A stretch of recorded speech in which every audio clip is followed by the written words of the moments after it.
Welcome to the Salmon Runs YouTube. Enjoy the video.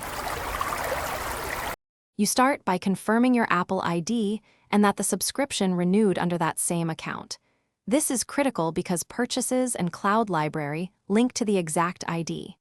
Once done, open Settings and check Subscriptions to confirm active Apple Music. Make sure your billing country and payment method match what you used previously.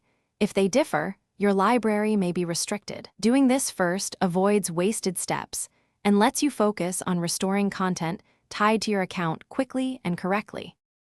Next, enable Sync Library so your devices pull music from iCloud.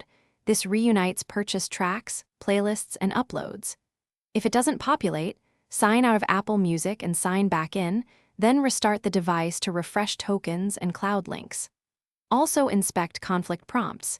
You may be asked to keep originals or replace them. Choose based on whether you have local files you need. These steps resolve most mid-process issues because they force a fresh sync and clear transient account states. Finally, redownload purchases from account purchased in Music or iTunes to bring local files back. This ensures DRM-free buys return even if Sync Library is finicky.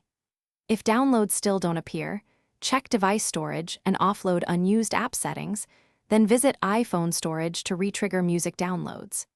If you hit stubborn issues, contact Apple support with your Apple ID and renewal receipt so they can reconcile account history. Tip: if tracks are grayed out, toggling Sync Library often forces a final reconciliation. Thanks for watching. Consider subscribing if we helped you.